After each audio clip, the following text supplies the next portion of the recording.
Olá pessoal, tudo bem com vocês? Estou gravando essa aula para tirar as dúvidas de vocês sobre a nossa aula da semana passada, tá bom? Alguns alunos falaram comigo no privado que estavam com dúvidas, mesmo assistindo a aula pelo Meet ao vivo. Então, vamos tirar as dúvidas de vocês, tá? Vamos prestar bem atenção que eu vou começar a aula. Vamos lá? Pessoal, essa aula foi a aula 17, tá? O assunto que nós falamos nessa aula foi expressões algébricas, tá certo? Então, ó, antes da gente começar o exercício, vamos aqui falar rapidinho o que é uma expressão algébrica, tá? Vocês estão acostumados, sétimo ano, a ver expressões numéricas, as quais a gente só aparece o quê? Números, não é isso? Então, quando a gente tem esse nome, expressões algébricas, tá? A palavra álgebra, no caso, né? Está relacionada a valores desconhecidos, ou seja, a letras, tá? Então, quando a gente tem um número que a gente não conhece, por exemplo, eu chamar aqui ó, de x.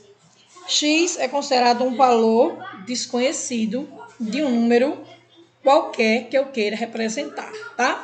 Posso representar por X, posso representar por Y, por Z, a letra que eu achar conveniente, tá? As expressões algébricas, elas também são chamadas de expressões literais. Literais justamente por causa da letra, tá? Das letras ou variáveis. Pode chamar de letra, pode chamar de variável, tá bom? Então vamos lá, vamos começar a questão. Primeira questão dizia o seguinte: responda corretamente o dobro de um número. Ora, a palavra dobro é o quê? É 2 vezes o número. Como a gente não sabe quem é esse número que a gente vai multiplicar, vai dobrar, então, ou seja, dobrar, multiplicar por 2, tá? Aí a gente vai precisar por 2x. O dobro do número é 2x.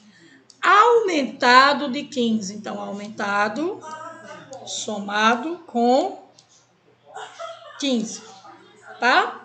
Então, o dobro do número aumentado de 15 fica 2x mais 15. Então, primeira questão, vocês iriam marcar aí a alternativa A, tá certo? Vamos agora para a segunda questão. A segunda questão dizia o seguinte: de acordo com a definição abaixo, responda as questões do exercício 16.0 corretamente. Esse exercício aqui é um exercício pronto, por isso que está com essa numeração de 16.0, tá? Então, ó, a expressão algébrica, ela pode ser de dois tipos, tá? Ela é uma expressão algébrica fracionária, tá? Mas ela pode ser considerada uma fracionária inteira ou só fracionária, tá? Então, quando é que ela é considerada inteira, tá? Quando ela não tem letras no denominador, tá? Então, por exemplo, aqui, ó, olha o exemplo aqui, ó, o exemplo aqui, ó. O denominador aqui é 3, ó. Tem letra aqui no denominador? Não. Se eu colocasse assim, ó, xy sobre 4, seria uma expressão algébrica inteira, porque não tem letra no denominador. A partir do momento que eu boto uma letra aqui, ó, boto A, aí seria uma expressão algébrica fracionária. Tá certo? Então, só é considerada fracionária se ela tiver no denominador, se ela tiver letra. Tá? Vamos ler aqui as definições. Expressões algébricas inteiras não possuem letras no denominador. Então, ó, a inteira, gente, ela não deixa de ser uma fração, tá? Só que é considerada uma fração inteira. Por exemplo, aqui, ó, 2x, y4. Não aparece denominador aqui, porque o denominador aqui seria 1, tá?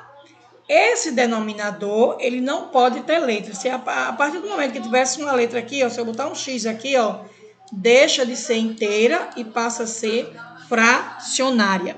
Então, sempre que aparecer letra no denominador, a equação é considerada fracionária, tá?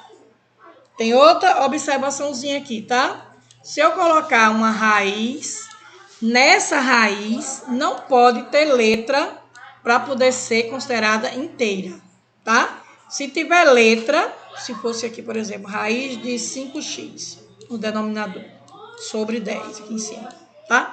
Se tiver, na raiz tiver letra, aí é considerada uma equação fracionária, tá? Vamos para a atividade agora para a gente entender melhor. Expressões algébricas, exercícios propostos. Escrever algebricamente utilizando x e y como variáveis. Então, aqui nós vamos representar as letras, variável, mesma coisa que letra, tá? Vamos representar por x e y, tá? Número 1, a soma de dois números. Então, ó, não sei quem são os números, chamo esses números de x e y e represento em forma de soma. Então, a soma de dois números vai ficar x mais y, tá? Número 2, a soma do dobro de um número, olha, dobro, duas vezes o número, tá? Com o triplo de outro, o triplo, soma, então, 3 vezes y, tá bom? A soma do dobro do número, dobro duas vezes o número, com o seu triplo, triplo, 3 vezes o número, tá? Vamos agora para, subir mais um pouco, subir um pouquinho aqui, ó. Vamos para a questão 3. A diferença entre diferença, gente, ó, o nome diferença é subtração, tá? A diferença entre o quadrado de um número é x elevado a 2. E a metade desse número, a metade dele é ele dividido por 2, tá? Então, ficou x ao quadrado menos x sobre 2. Isso aqui é o item 3. Vamos agora para o item 4. O quadrado da soma de dois números. Então, vamos pegar a soma de dois números, né, x mais y, que a gente viu na letra A. Vamos pegar essa soma desses dois números e vamos elevar ao quadrado. Tá bom? Questão 5. A soma dos quadrados de dois números. Então, um número elevado ao quadrado mais outro número elevado ao quadrado. A soma de dois números quaisquer aí, né? A soma dos quadrados de dois números. Então, ó, quadrado, x ao quadrado mais y ao quadrado. Questão 6. O simétrico, questão 6, tem um detalhezinho aí, tá? Simétrico, por exemplo, a gente tem 4. O simétrico, o oposto de 4 é quem? Menos 4. Se for menos 10, o oposto seria mais 10. Então, como o número é simétrico, nós vamos representar essa simetria pelo sinalzinho de menos. Porque com o sinal de menos vai sempre trocar o sinal, tá? O simétrico do triplo do quadrado de um número. Triplo é 3 vezes. Quadrado de um número é ele elevado a 2, tá? Triplo do quadrado de um número diminuído, então, ó, menos um outro número qualquer. Então, esse outro número qualquer, não sei quem é, vou representar por y, tá? Então, vai ser esse número aqui, ó, com o sinalzinho de menos para representar a simetria, tá certo? Vamos para a questão 7. O consecutivo de um número par. Um número, para ser par, como é que a gente representa ele, ó? Um número par é 2 vezes N. Aí é um número par. Ou 2 vezes X, ou 2 vezes Y, tá? Então, o número par é isso. E quando é que o número ele é consecutivo? Então, consecutivo são números que vêm um após o outro. Ó. Por exemplo, 4, 5 e 6. Tá? Se eu chamar 4 de X, 5 vai ser X mais 1, 6 vai ser X mais 2. Então, o consecutivo vai ser sempre uma unidade a mais. Então, aqui, como é que a gente vai representar aqui? A gente vai representar que o consecutivo aqui vai ser 2N, que é o nosso número par, tá certo? Somado com uma unidade. Ou a gente pode representar, vou fazer melhor aqui, ó. Consecutivo. O par, vamos estar fazendo de pares, né? Vamos supor aqui o par aqui, ó. Consecutivo dele seria o próximo 2N somado com 1. Tá? Então, a resposta aí seria 2 vezes o N, né? Somado com uma unidade. Tá certo?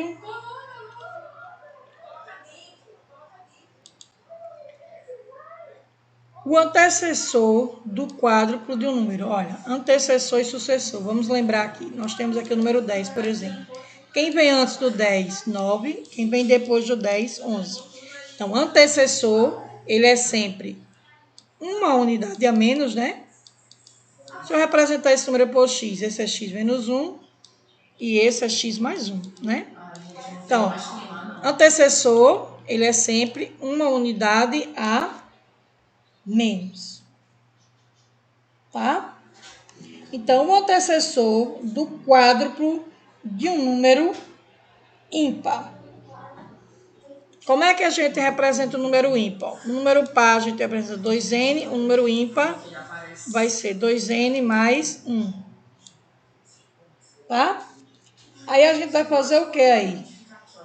Esse valor aqui, que é o número ímpar, ele quer que eu multiplique por 4. Deixa eu apagar para ficar melhor aqui, tá? O quádruplo de um número ímpar. Um número ímpar,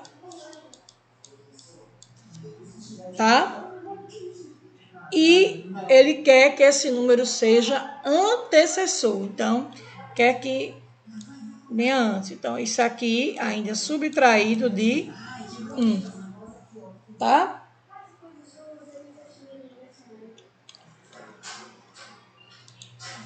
Vamos ver agora a questão número 2.